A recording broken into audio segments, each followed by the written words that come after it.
What's going on, everybody? It's your boy Bill Mehari here, representing MehariNation Sports Podcast here on a Saturday. Now I've got to be Saturday evening here in the city of Minneapolis, Minnesota. Salute the entire LDBC. Salute to the greater basketball community, though, man. Got a lot of stuff to talk about here today.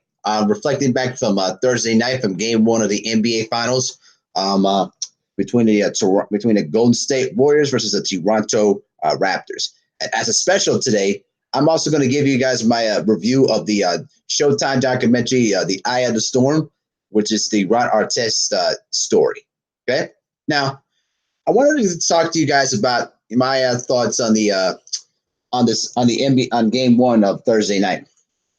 Now, heading into that series tonight, I felt like this was going to be a contrasting style of two teams, you know, because I felt like the Warriors were more talented than the Raptors were, and the one thing that noticed to me off the bat during Game 1 was that the Warriors were just not too in sync on their offense, and they mostly relied on the pick and roll, dribble penetration to get their buckets there, and the shots were were there for the most part, but just were not hitting them. So they were kind of inconsistent in terms of the shots. Now, I say this to say this. I believe that a lot of the shots that the Warriors are with, they're going to fall eventually because you don't stay cold for too long.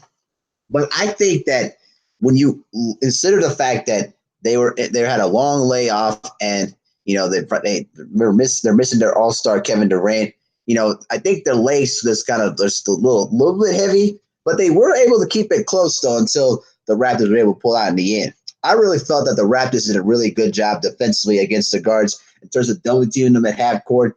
You know, meeting them at half court and then pressing them and making them dribble the ball through traffic. And to me, it looked like as if the trapping really started to wear down on the guards a bit in Game 1. And I think that Klay Thompson, you know, was not hitting his shots too consistently. He hit some shots here and there, but it was just not too consistent that I would respect out of him. But I think tomorrow night in Game 2, that's going to be a totally different story. Because the thing is with great shooters is you don't miss too many shots for too long. And these two guys, the Splash brothers, are too good of shooters to, you know, stay cold for too long. But Curry had also another excellent game there as I pull out the stat sheet. Let me pull out the stat sheet from Game 1. I hope you guys are having a good Saturday so far, man. You know, it's I took a little nap. I was supposed to go on at 3, but I took a nap today because I was just a little tired. I got up this morning to play basketball, and you know, all that early morning basketball can really make you tired sometimes. So just needed a little bit of a nap there. Now I'm feeling pretty good. Feeling pretty good today. As I look at the stat sheet there, I mean, to a certain extent, I mean, Curry had 34 points, which was a really good game. Draymond Green had a triple-double. He had 10 points, 10 assists, 10 rebounds. And then Klay Thompson, he had 21 points. But I just felt that the offense was just not too fluent. And, you know, maybe the rest has something to do with it. Who knows? But, you know, the Raptors, I give Raptors credit. They came in there. They made a statement that they're not here. They're not just here to be here in the finals. They're here to win a NBA championship. And Pascal Siakam, for a guy that doesn't score 30 points on every single night, for him, he had 32 points, 8 rebounds, and 5 assists, and 3 block shots. So he was really impressive to me. He was mostly getting buckets in the paint, you know, going one-on-one against Draymond Green. And I noticed how Draymond Green was having trouble defending him because anytime he dribbled into the post, he essentially would use the hook shot and it would turn and face and went past Draymond Green. So if I'm more the Warriors right now, I would be a bit wary of that matchup and how long can Draymond Green be able to contain him to a certain extent. The other thing too that I always find it interesting that the Raptors were also a bit off there too, but the bench. I think the bench of the Raptors is going to be very critical to see in the outcome of that series. Yo, Nancy, what's up there, brother? How you doing? Formerly known as John Black Johnny. What's good, homie? From game one, I think that the Raptors made their statement, and I don't expect Pascal Siakam to score 30-plus points again, but he is a force, and he's a legit force. And I don't expect Kawhi Leonard to shoot that poorly again in the game too. So, and I find this very hilarious. This is a little side thing though too. I find it very, very hilarious how the NBA fined the Clippers $50,000 for basically giving a Kawhi Leonard some praise. Now, a lot of it has to stem to the fact that the Clippers have a lot of cap space for this year's off season, and it's always an intriguing thing when they're ready to get themselves going to try to at least try to have an opportunity to get Kawhi Leonard. So, well, we'll see what happens. I'm not going to dwell on it too much, Bill, but $50,000 for a billionaire like Steve Ballmer is nothing. It's like 50 cents for him. So. United said, "I got the Raptors sweeping the Warriors. Fingers crossed." Okay, bro, you're really. I don't know what you smoking, but bro, I don't see a sweep. I see this as a 6-game series. I see the Warriors winning this series. When Durant comes back in Game 3, it's gonna be a totally different series. I'll tell you that right now. Now, the one thing that the Warriors may need to consider too, I would actually consider putting in DeMarcus Cousins and starting up. And I'm going to tell you, and I'm going to explain why. Because DeMarcus Cousins was kind of forced into the game off the bench and really didn't have an opportunity to get his legs underneath him and get it going. You could clearly tell that DeMarcus Cousins was really not 100%. He just could not give his normal efficiency when he's in the game, Now, the thing I would be concerned about as if DeMarcus Cousins gets his legs together and can be effective, I'm telling you, bro, I think that the Warriors may need to think about the idea of starting DeMarcus Cousins. Throw him the basketball and see what kind of mismatches he can create. He said, "I've been smoking OG Kush, bro. I had terrible back pain." Oh yeah? Sorry to hear that though, man. Is it from all that MMA training, though, bro? Is it from work? Let me know it. Let me know in the chat, homie. Now, the reason why I say that I think they should experiment starting Draymond Green is because I think that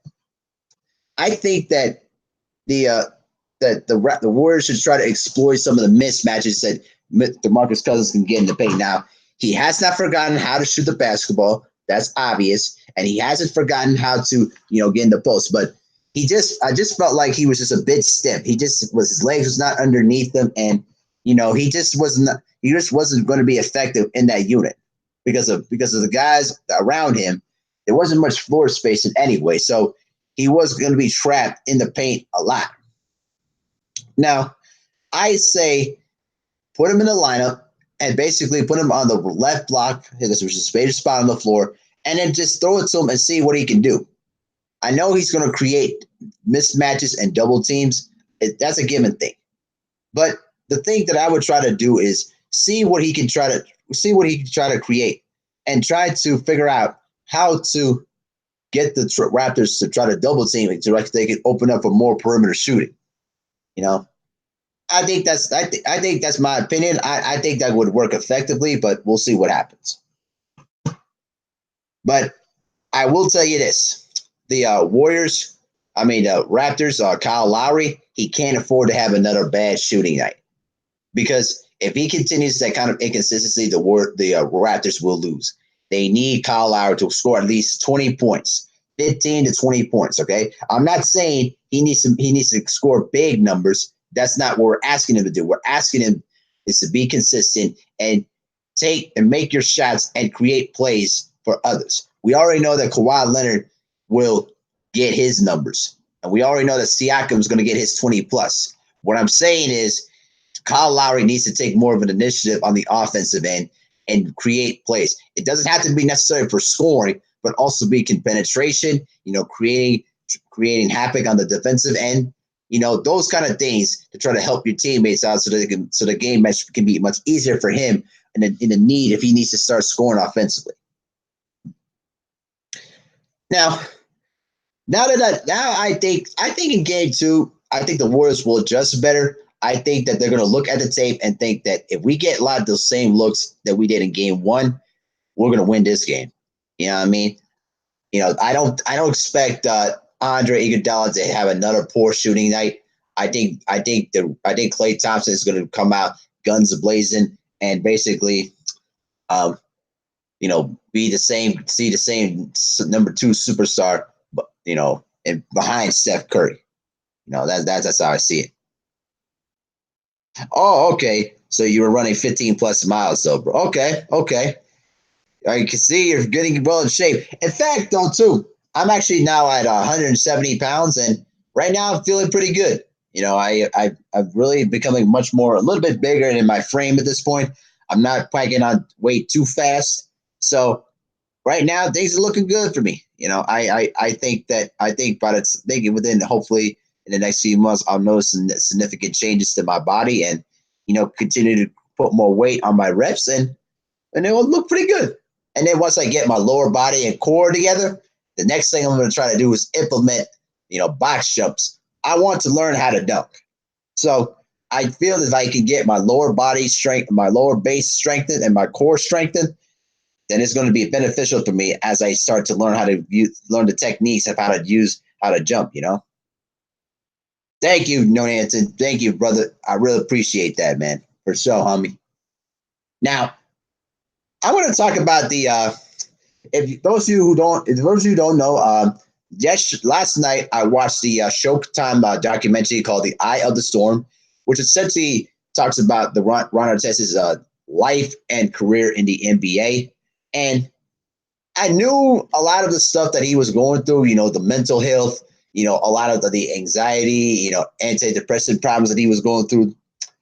But the one thing that really alarmed me was that, this guy, grew up in a very hard environment in Harlem, New York, and where mostly drugs or basketball ruled the streets. But I sometimes feel like there's still no excuse to some of the things he does. Like, I get how you could really, lose it and just go 0 to 180 just like that.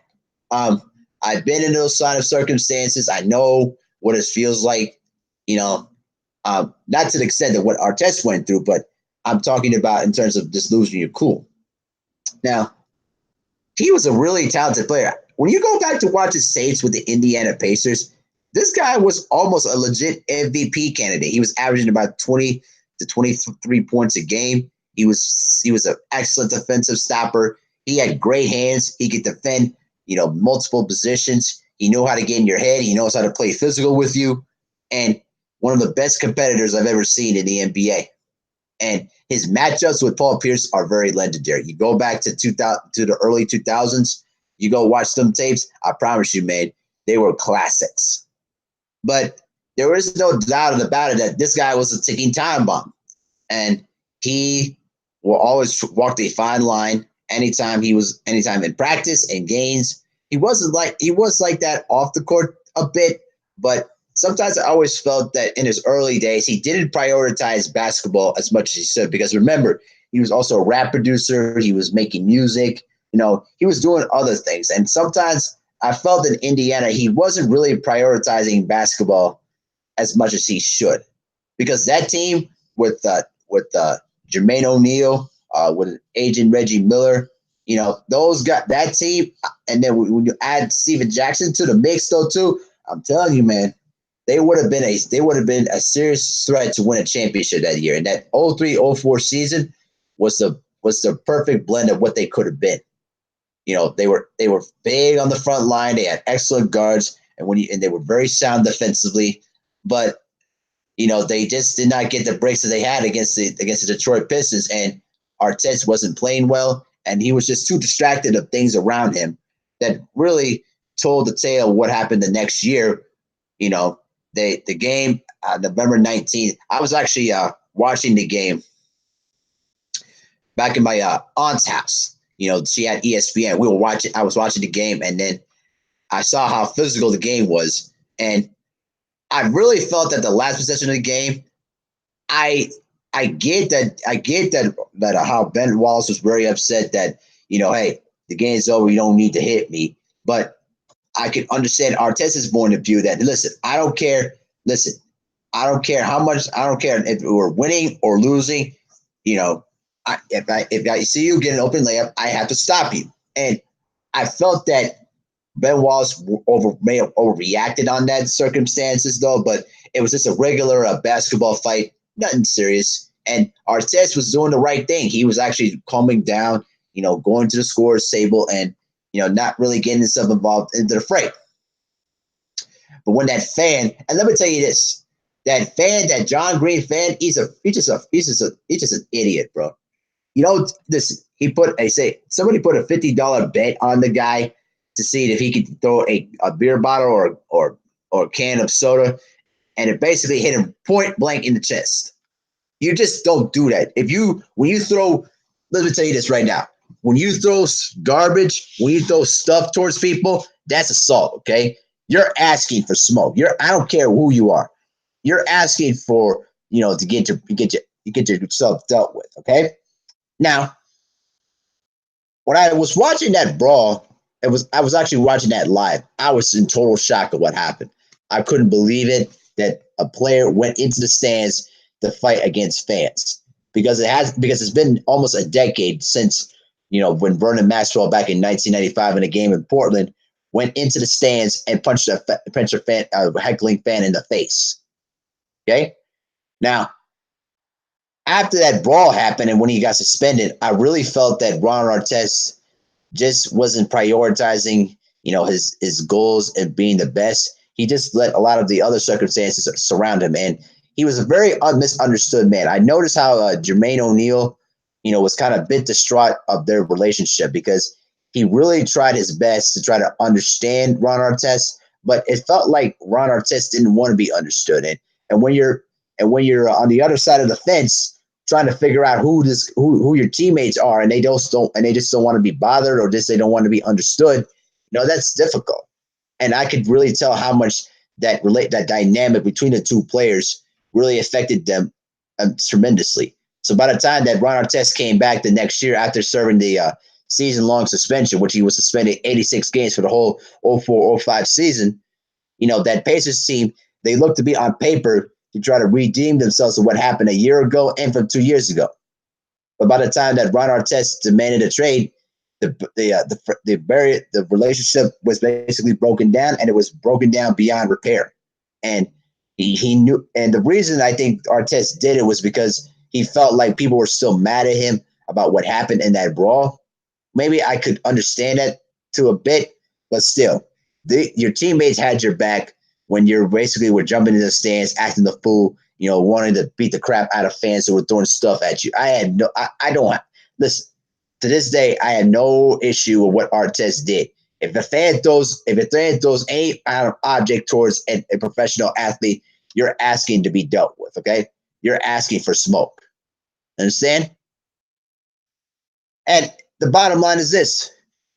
Artest was just a lost soul. He basically had to went through counseling and went through a lot of social, direction that he needed to go through to improve himself. And then after that, after going through when he went through in Sacramento and then went through a stop in Houston, he finally became much more of a calm and much more of a focused player in Los Angeles. I felt that I was a bit hesitant when the Lakers, got Ron Artest after they let Trevor Ariza go. But it worked out really well. I think that both Kobe and Ron Artest, really were able to coincide together. And when during that Game 7 in the 010 finals, when Artest hit that big three, I was literally like, oh my God, don't shoot it. Don't shoot it. Because I remember the same familiar situation in Game 5 of the 010 conference finals between the Phoenix Suns, and when he took the same kind of three and unnecessarily, and he missed it. And Phil Jackson probably remembered that. And so he was like, oh my God, you better make this one. And when he did that, that was the nail in the coffin. And eventually that's what won them the championship. Kobe was garbage in that Game 7. He just could not find his shots. But Artest, with his hustle plays, making key shots, basically stemmed the tide and helped lead the Lakers to their second championship in 3 years. And so I'm glad to see that Ron Artest is, making it through, basically, you know, fixing his inner demons, and essentially he's become more of a spokesman for mental health. And it's a really beautiful thing. I'm glad that he was able to reconnect his relationship with Jermaine O'Neal. They are to be talking, and they were able to rekindle the relationship, and hopefully it continues forward. I think that when you look at Ron Artest's career, it was trials and tribulations, controversy, self-reflection, personal growth, and then he became a champion. And if you're a person that is going through those kind of circumstances like what Ron Artest went through, you could look at that and say, hey, if he was able to make it through and admit that he has problems and was able to overcome those problems, then you know what, I can do too. And I'm very happy that Ron Artest now is a coach. He's doing all these speaking engagements. I'll tell you a little story too. I actually met up Ron Artest in 2015 in Los Angeles. He was basically on the verge of retirement at that point. I was actually in USC in Southern California, right? And essentially, okay, and then Curtis Anderson just said okay. I think essentially too that the one thing that Ron Artest was able to try to at least show the people that that anything can be possible. Anything anything can happen in life if you just put your mind to it. But also, if you just continue to improve yourself every day, good things can happen. And that's just my reflection about that. Okay, cool. Start to say, okay, for sure. I'll look at that after the live stream is over. So I'm just gonna continue to talk about this for a little bit and some NBA news. While in the event if Curtis Anderson wants to jump in, he'll jump in. So I thought the documentary was really well put. I would have loved to see a bit more of the controversial stuff. I actually heard stories of Ron Artest drinking alcohol when he was in Chicago during halftime in games, which he did admit in other interviews, but I think they kind of missed the mark on that particular point. But I really thought that the documentary was pretty well done, and I think that looking at it now, I think that he will be one of the most controversial figures in the NBA, and but he basically persevered, admitted to his issues, and and now has become a spokesman now, man. It's a beautiful thing. I wonder if ESPN will ever do a ESPN 30 for 30 on the Malice at the Palace, because that is the most significant moment in NBA history, and I'm gonna explain why. That year, the Indiana Pacers and the Detroit Pistons that during that 04-05 season were kind of like heated rivals. They were basically two sound defensive teams, and there were a lot of coaching changes in between that too. And they had a tough 6-game series in which both the teams defensively were just on point and magnificent, And after that, after the brawl that took place at the Palace of Auburn Hills, the NBA had to change its imagery and enforce new rules on alcohol sales and floor levels of security too. Because before that, fans could walk down courtside and could basically trash talk with players at any given time they want to. And when that happened, the NBA changed more of their imagery and tried to control a lot of the trash talk and a lot of the confrontations after that. You know? Yeah. Okay. But yeah, I really think that Ron Artest will always be, a misunderstood player, but he made it through his own personal promised land, and now he's living his life, and that's all you could ever ask for. Y'all hold on 1 second. I'll be right back. I'll be right back.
Okay, I'm back, guys. All right. So I'll just chill a little bit before if Curtis Anderson wants to come on there too. Probably go in for another hour until if he wants to come in or not. So okay. I want to say this too off the bat as well. When this whole NBA Finals series is done, we're going to be hooked up to the television screens. We're going to be hooked up to numerous publications and all sorts of stuff on social media when the NBA offseason begins. Not just with the draft itself, but also that a lot of the top free agents are going to make some moves for themselves. It's going to be crazy, I'll tell you. A lot of transactions, a lot of decisions that the franchises are going to have to make, and we'll see what Kevin Durant decides to do. My guess would be, if I'm a betting man, I bet you he either will probably stay in Golden State or probably play somewhere else. Now, if the one thing that is weird about Kevin Durant is he's emotionally, attached person to an extent that he sometimes reacts on emotion instead of just, assessing himself and thinking about what he wants to do. Now, I understood why in the first place he left Oklahoma City to go to Golden State, because he just couldn't play with an erratic point guard like Russell Westbrook. Now, the one thing that's going to be interesting for me will be how he's going to handle the next opportunity at free agency. Because LeBron is going to go out and try to recruit star level players. I heard that he's recruiting Jimmy Butler to come join for the Lakers. I don't know what Kyrie will do.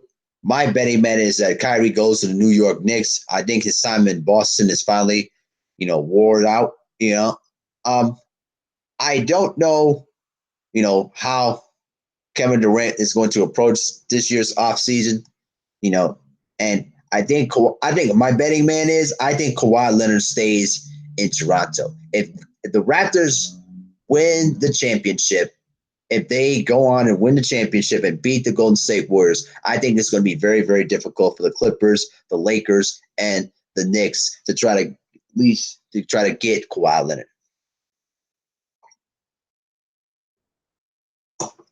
Because the way I see it, Toronto has actually done a really excellent job of resting Kawhi Leonard during the regular season, not wearing his minutes out, essentially using him in overstretch of minutes during the playoffs. So I think in that hindsight, I think the Raptors really did a good job investing and keeping Kawhi as fresh as possible until the postseason started, when you had to obviously play him more.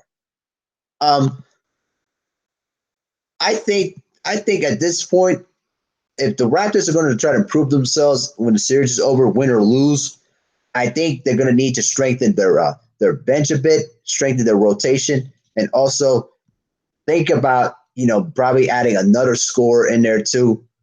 If the bench of Kyle Lowry is just not going to be able to be the guy that does it, I just don't trust Kawhi. I just don't trust Kyle Lowry in big moments. Yeah, I mentioned that though, brother. I mentioned that. I think somehow, some way, the Lakers are going to have to, really make huge strides to try to get top free agents. If they can't get one or two superstars, it's going to proceed as another failure. And the Lakers have went through Jim Buss. They went through the BS with Magic Johnson and Rob Pelinka and Jeannie Buss. And now you got Jeannie Buss and Rob Pelinka now running the ship. So it comes down to it is this. If the Lakers can't get any good free agents by the time the offseason ends, it's going to be another failure. And Laker fans, they will not put up with this kind of failure for too long. I mean, I gave him tons of credit for going to Staples Center and protesting, something that Knicks fans obviously didn't have the courage to do because, sometimes New York people are not bright,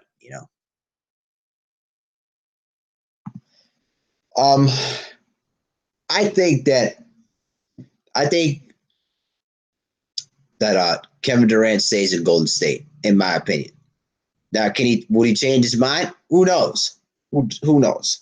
But I think that Kevin Durant, if he wins another championship, the media is going to try to play the narrative that the Warriors don't need Kevin Durant, in which that's not necessarily true because all three of those players, are anomalies. They're both equal in terms of their superstar level, and more importantly, they depend on each other.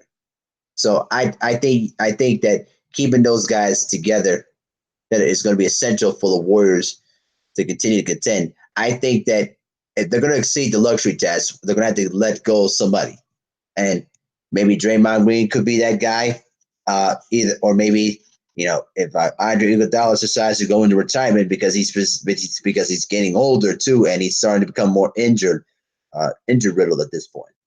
So a lot of things to think about, as the NBA season comes to a close. But I want to ask also too. I'm also doing a live commentary of the NBA Finals. I'm gonna be back for Game 2 for that. Now, if anybody has an opinion about that or any constructive tips that could be useful for me, I would clearly appreciate it. Because I'm trying to improve my way of finding my voice, but sometimes I tend to sometimes stutter and not see things on the television screen like I should have.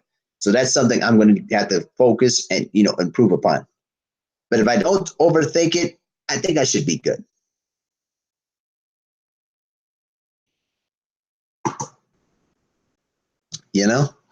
But it was fun doing Game 1 of the live commentary on Thursday. It was really fun, but it does take a lot out of your voice too, because a lot of that talking, a lot of the talk play-by-play stuff really gets through your throat.